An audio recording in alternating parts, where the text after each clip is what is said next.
Ok, você já entendeu para que serve o direito, já entendeu para que serve o judiciário e já entendeu como inicia um processo judicial. Mas ainda não entende muito bem aquelas expressões todas do juridiquês relacionadas à organização da estrutura do judiciário. Então, quando falo aí em comarca, vara judicial, tribunal regional federal, STJ, STF, ministro, desembargador, você fica meio boiando, não é mesmo? Pois bem, fique esperto então aqui, pega o chá que hoje nós vamos montar esse quebra-cabeça. Eu me chamo Adamo Brasil Dias e serei o seu guia nesta jornada de desmistificação do direito. Seja muito bem-vindo ao Direito para Noobs, um canal voltado a você, um noob, um novato que tem sede de conhecimento. Bom, para entender um pouco melhor isso, vamos pegar como exemplo a Justiça Estadual, que é o ramo da justiça comum que todos nós conhecemos, que fica lá no fórum da sua cidade, né? Isso se a sua cidade não for muito pequena. Essa estrutura local do judiciário, que fica sediada lá no fórum, vai depender do tamanho da comarca. E aí surge a primeira pergunta: o que é comarca? Bom, comarca é a região de abrangência da jurisdição daquele órgão do judiciário, que funciona no fórum, o qual pode se limitar a um município ou a diversos municípios, o que é, aliás, bastante comum. E isso ocorre por um simples motivo. O tamanho do município e o número de habitantes normalmente guarda uma certa proporção com o número de processos judiciais. Por isso é comum que cidades pequenas sejam reunidas sob uma única comarca, na qual haverá uma só sede do judiciário estadual, que é o fórum. Da mesma forma, em cidades grandes é comum haver diversas sedes, o que ocorre em muitas capitais, a exemplo de Porto Alegre ou Rio de Janeiro. Tá, vamos tentar entender isso com exemplos reais. Por exemplo, a comarca de Torres, no Rio Grande do Sul, abrange o município de Torres e também outras cidades pequenas da região que não possuem fórum próprio, como Três Cachoeiras, Arroio do Sal, Morrinhos do Sul.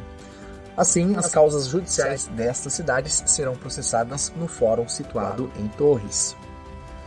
Por outro lado, na comarca de Porto Alegre há diversas sedes do Judiciário Estadual, a exemplo do Foro Central, o Foro do Quarto Distrito, o Foro do Partenon, etc.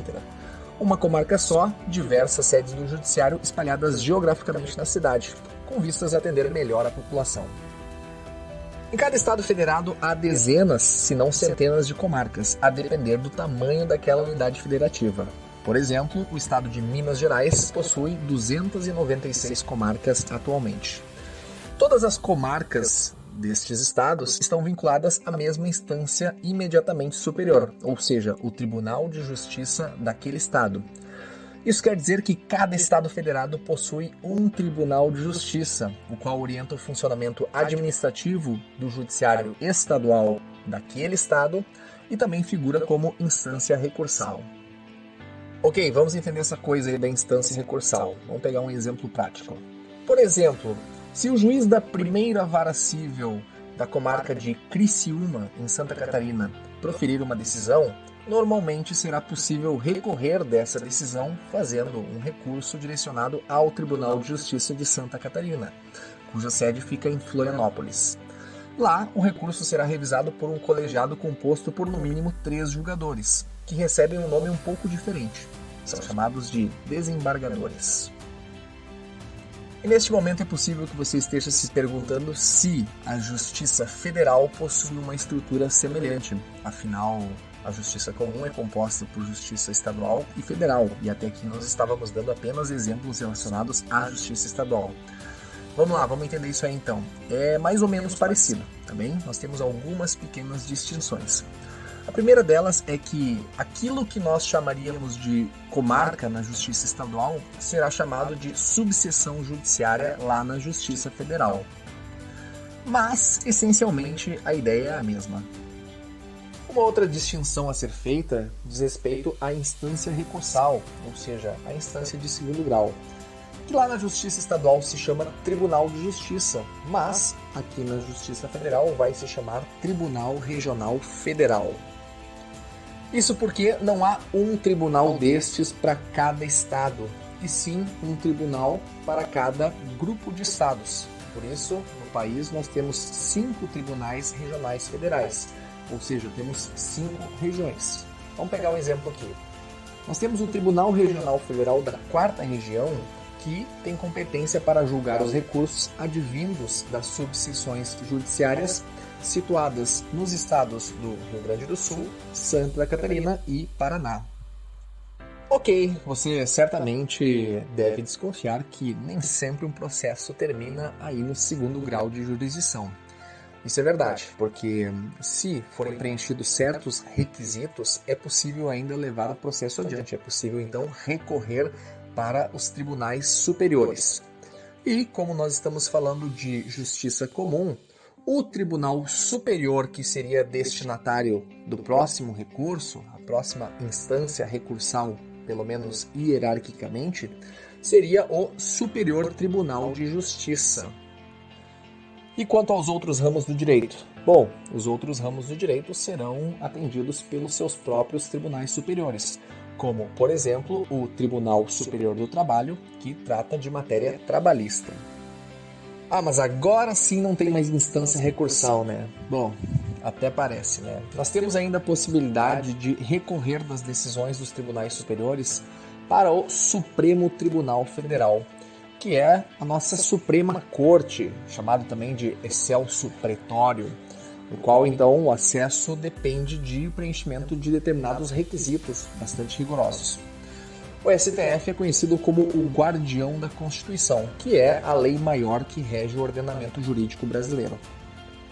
Todos os julgadores dos tribunais superiores, aí incluídos o STJ e o STF, são chamados de ministros, que não se confundem com os ministros de Estado que dão suporte para o governo federal. E aí, conseguiu entender como funciona a estrutura macro do judiciário brasileiro? Vamos revisar então. Na base do judiciário estão as comarcas, onde há varas judiciais que os juízes de direito decidem as causas do nosso cotidiano, como reparações de dano, problemas com direito do consumidor, divórcios, disputa por guarda de filhos, etc. Acima da instância do 1º grau vem a 2ª instância, os tribunais de justiça, cujos julgadores são denominados de desembargadores. Acima deles está o Superior Tribunal de Justiça, que é o tribunal superior responsável pelas causas da justiça comum, no qual os julgadores são denominados ministros. E por último, no topo da cadeia do judiciário está o Supremo Tribunal Federal, Corte Suprema do país, o qual recebe causas de todas as matérias do direito. Os julgadores desse tribunal são denominados ministros. Bom, é importante fazer aquele lembrete de sempre que tudo isso daqui é uma simplificação didática para fins de tornar um pouco mais fácil a assimilação de todas essas informações. Isso quer dizer que tem uma série de detalhes aqui que estão sendo suprimidos que você pode obter junto ao ensino formal num curso de graduação em Direito, acompanhado por um professor capacitado ou por um conjunto deles. E agora que você já conseguiu entender como funciona a estrutura macro do judiciário, fica a minha dica aqui. Fique esperto porque no próximo vídeo nós vamos tratar da estrutura micro, ou seja, é a chance de você entender como funciona o judiciário local situado no fórum da sua cidade. E, para não perder esta explicação e outras, ative o sininho aí do canal para que possa receber notificação de todas as novas publicações. E é claro, se quiser dar aquela força, clique aí no botãozinho do curtir, do me gusta e compartilha com os amigos. Afinal, mais gente pode estar precisando. E para encerrar, lembre-se sempre, jovem padawan, seja um ponto de luz no mundo. Faça uso responsável do conhecimento que construirá gradativamente aqui. Afinal, conhecimento é poder.